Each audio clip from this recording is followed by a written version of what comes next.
In the last weeks, we've had a look at the topic of how can I raise up leaders. And summarizing this, we had 4 things that we looked at. We saw how important it is that we have revelation.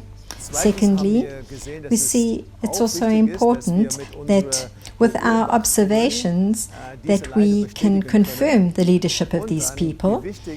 And then how important it is also in the lives of the people that there's good character, and of course that the people have anointing, and that means they release life. And today we're going to continue and also have a look at these people that we're wanting to raise up and bring into the team, that they have the same DNA as us. And the topic is wise leaders seek people with the same DNA.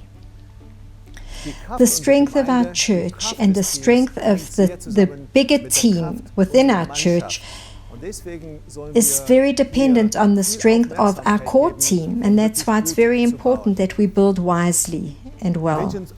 To choose people is key for us.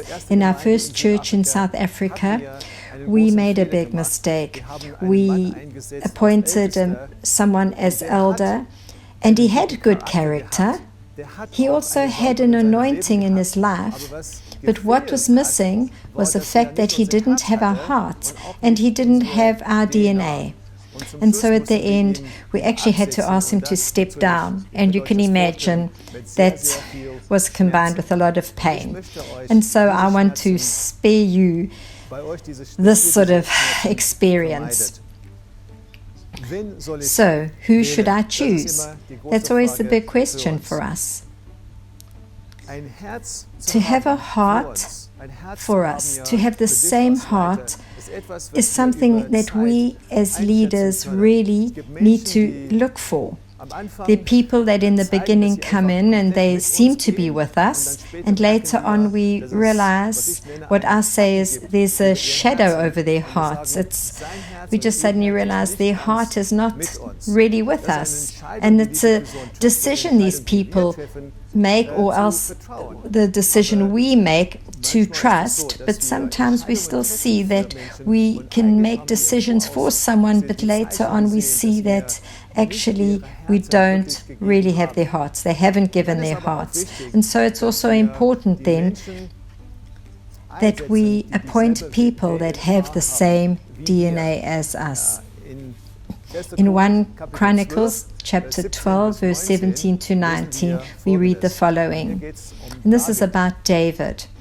And so from Benjamin and Judah, some came to David at the stronghold. David went out to meet them, and he said, "If you have come in peace to help me, we are friends.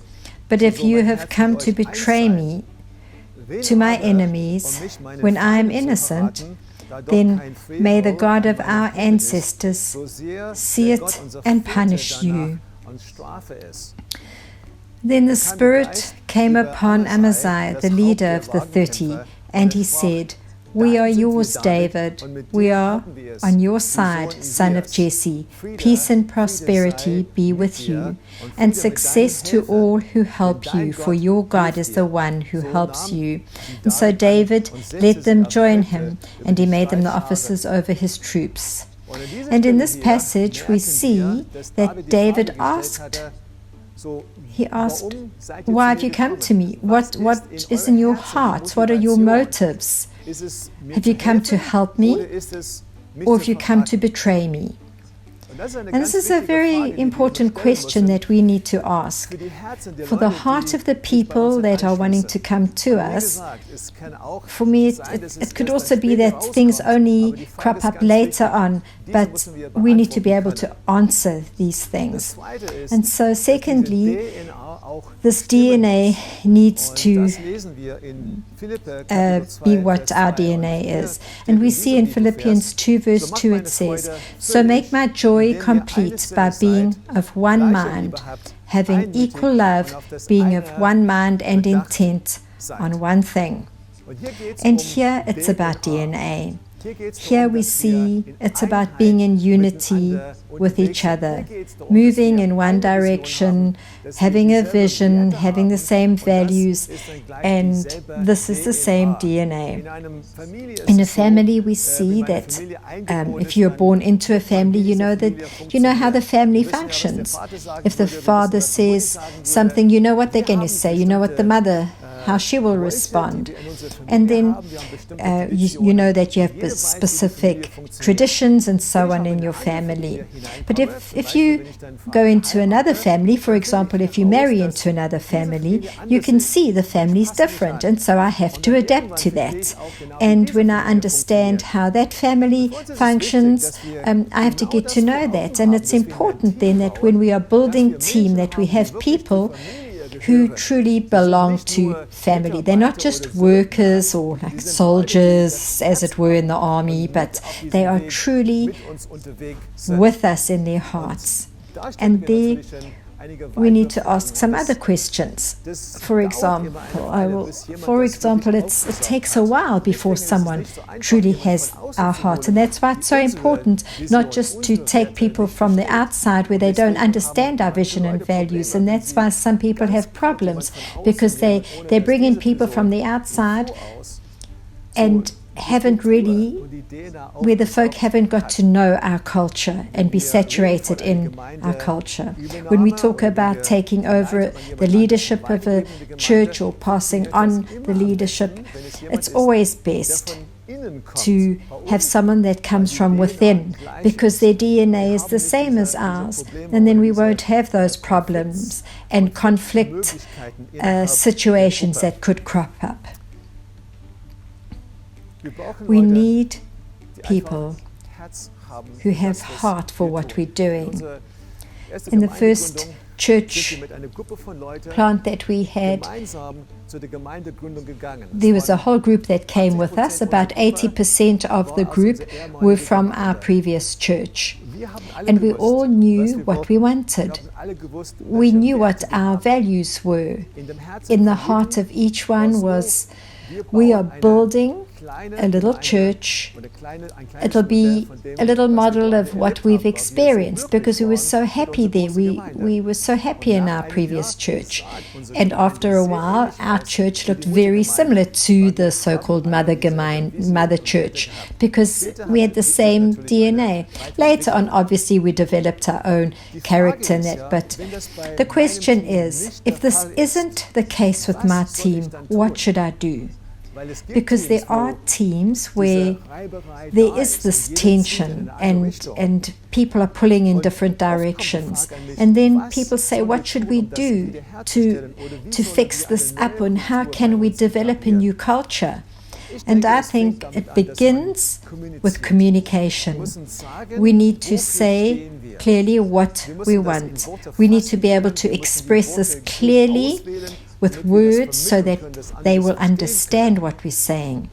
The second thing is, we need to live this out. If we don't live out what we are saying, nobody will understand what our values are.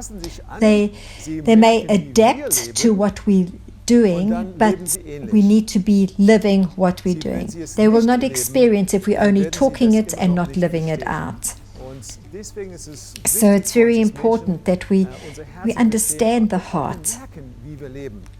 People will live according to the way we live, not live according to what we say. It's a very big difference. Another very important point is we need to praise. If we have a heart of praise, if people do things that exactly what we want in our team, then praise that. When our children were small, if they did something that they shouldn't have done, I would say that's not in order, but when they did things that were good, I would praise them and say that was really good, because I wanted to strengthen what pleased me. And that's how we need to be in our team as well. We need to strengthen those things that are good. And so we build a culture that is pleasing. And after a while, if we see that there is a member in our team that just is not teachable and is not adapting, then we don't have a choice but to find a way to ask the person to step off the team so that we can continue to live out our vision and values. So in closing, a couple of questions for you.